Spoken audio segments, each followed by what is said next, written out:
Hi,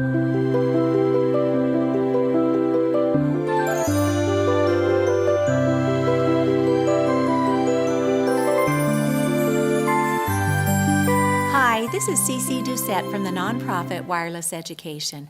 I recently had the privilege of being asked to participate in a panel that was being held in Michigan by Senator Patrick Kolbeck. He put together the Wireless Technologies Benefits and Risks Forum. And he invited experts from around the world. He invited people from Michigan and the general public. And he also invited members of the telecommunications and wireless industry to come in and tell us what are the benefits and what are the risks of today's wireless technologies. Some of the benefits were discussed, such that it is very convenient, it helps us to have fast access to data, helps us to stay connected with loved ones and colleagues. But then there were also experts who came in and discussed that we have brought this technology to market with no safety, and we had experts including Dr. Ron Melnick, who was the study designer of the $30 million U.S. National Toxicology Report that just concluded that this is a clear carcinogen.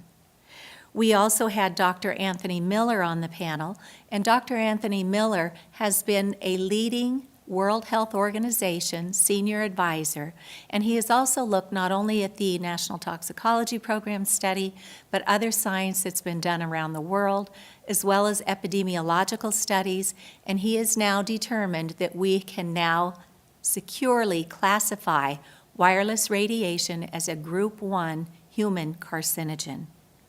We also heard from Dr. Deborah Davis, who spoke about the detrimental impacts of wireless technology on our DNA, on fertility, and on the heavy impact it's having on our children. We heard, too, from Dr. Paul Héroux, who talked about the mechanisms of biological cell functions. So he got down to what are the actual mechanisms of harm, which 10 years ago perhaps we didn't understand, but today we do. And Dr. Héroux came to us from McGill University in Canada. Daphne Tachover is a lawyer from Israel and from New York who brought a Supreme Court case in Israel to protect the children in our schools from wireless technology. She's also the founder of a group called We Are the Evidence, of folks who are already becoming seriously, heavily impacted by the harms of wireless technology. Senator Kolbeck also spoke about personal data privacy and national security and how wireless brings significant risks on those fronts as well. Frank Clegg is the retired president of Microsoft Canada. He came down to talk to us about the industry and how the industry has a bad habit of bringing products to market with no safety testing and then later claiming that perhaps they didn't know. He is saying that our industries can and must do better in order to provide safe technology to our world today. Theodora Scarrato from the Environmental Health Trust also joined us, and she spoke about state and local policies and how there are actually a lot of things going on behind the scenes to try and bring this to public awareness and give us the right to know that this technology is not safe and we should be asking for safe technology and protections, especially for our children.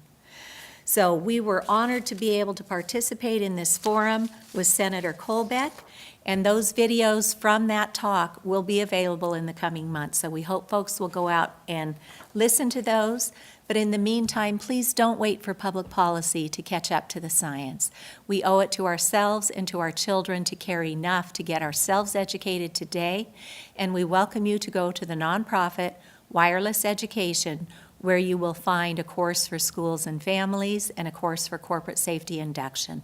Each course can be completed in about a half hour's time, and you will be provided with a very hands-on, handy tip sheet that you can walk around and begin to identify where your sources of radiation exposure are and choices to safely use technology in a way that will not harm yourself or your family.